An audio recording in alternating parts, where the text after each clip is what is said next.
I want to spend a few minutes today talking about the changing shape of work. The way we do work is changing, so the shape of work is changing. And I really want to concentrate today on 4 things that I think are going to be really different in the future. And these are really based on 3 important trends that I think are pretty much inevitable. I think you'll recognize them from the world around you, and I'd like to see what impact they finally have on reward. The first of those trends is around the shape of the organization itself, which is changing. The second of those trends is how we organize ourselves within the organization. And the third one of those is how we look at roles. So we're really looking from the bigger picture of the organization as a whole, down to the way that it's structured, the way that we do work, and then right down to the individual role that we use to shape a lot of the stuff that we do in HR. And then finally, I want to turn to reward and say, well, actually, what kind of implication does that have for reward in the future? How we get things done, how we pay people, how we recognize them. So let's get started. The first of those trends really is around organizational shape. We all recognize the pyramid, the classic way in which a company is organized for commercial purposes. And I think that's beginning to change. What I see around me is organizations becoming flatter and more focused with fewer levels, more concentrated in the way that they do things. But there's something even more important in this trend, and I call this the core. There's the emergence of a core number of important positions, and these are the positions that really hold that secret sauce that makes your company special, that makes your company successful. And around that core of important secret sauce roles, we have the emergence of much more contingent activity. So people who are engaged by the company because they're the best in their class and they do a piece of work and they don't have that permanent full-time employee relationship with the company as a whole. So we have an increasing dependence upon that contingent ecosystem around the core jobs, and even around that contingent group of people, we have other kinds of relationships with people who advocate the products that you use, or maybe even are involved in things that you do for societal reasons and so on and so forth. So the nature of the relationship between the individual and the organization is changing, and that changes the organizational shape. It basically makes it much more porous so that the boundary of the organization is not nearly as clear as it used to be. And of course that has a lot of implications in terms of the way that we pay people and also the way that we define our role as reward people. Do we want to shrink down to the core of the organization, or are we going to expand out to those other kinds of relationships that we see increasingly around what the organization does? So big change in the way in which the organization itself is shaped. The second thing I want to look at is, all right, within the organization, how do we organize the work that gets done? And of course, we're all familiar with the classic shape of the matrix, where we have people coming from different aspects and specializations of the organization to get work done.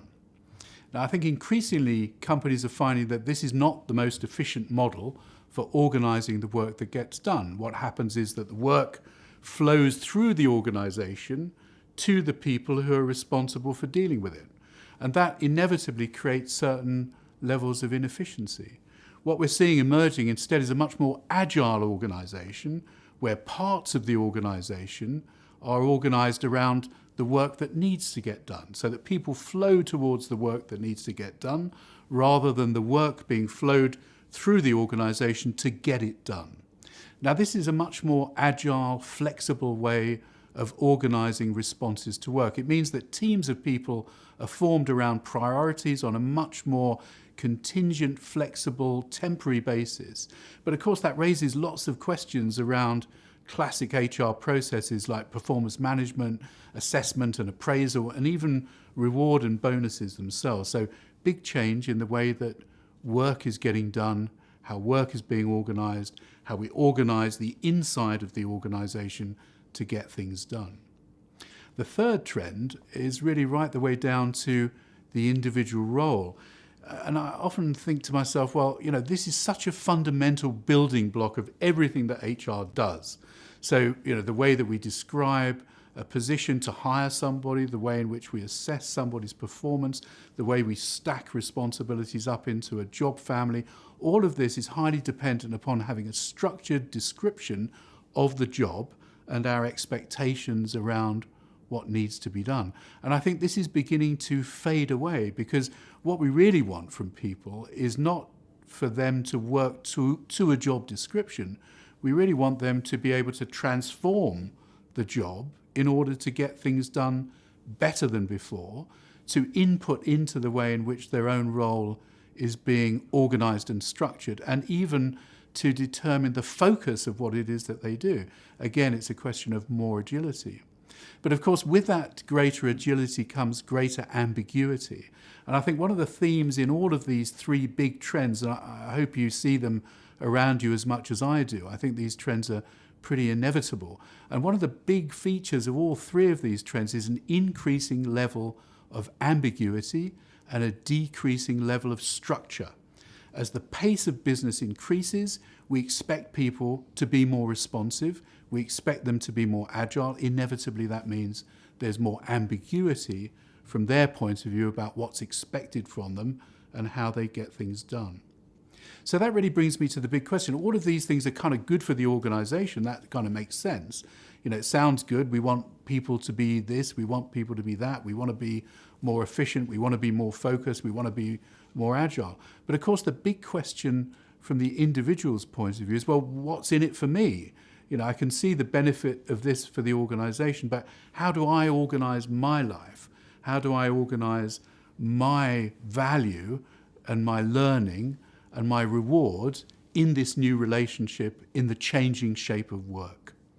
So when we get down to what's in it for me, I think we really have to begin to rethink the way in which we do reward. And I've kind of termed this the value exchange. You know, we talk about compensation, we talk about remuneration, but what we're, I think, increasingly going to look at is the way in which people and organizations exchange value, and it's a two-way street. Previously, reward was very much a one-way street where we gave people what we thought they should be grateful for, and their job was to enjoy it, and we didn't really want to talk about it, we didn't really want to change it, we didn't really want to discuss it. So the conventional building blocks of the reward package have evolved with that sort of perception in mind. So we have salary, we have benefits, we have short-term incentives, we have long-term incentives. That's the conventional way in which we've been organising reward for some time. And I think it's beginning to change. It's going to change even more, because I think the way in which we adjust these component building blocks is very much around our idea of what should motivate somebody. But of course, what really motivates somebody is what they know for themselves. They know what motivates them far better than we do. And so I think you're going to see evolving a simplified approach to reward that revolves around two basic elements: fixed pay and variable pay. And I think we're going to see a lot more choice for the individual to decide what kind of balance they want in that. Because of course, everybody's different and everybody's circumstances change over time. So for example, when I'm starting a family, my need for fixed pay is much higher than it would be if I'm a more mature person and my children have grown up and I don't need to have so much fixed pay. I can afford to take more risk. In the same sort of way, if I'm a younger person, I could also afford to take more risk. But my circumstances change with my lifestyle and my life cycle. And I think reward needs to begin to respond to that changing nature of the individual and give them more choice about what it is that they can get from their exchange of value with the organization. That means more flexibility.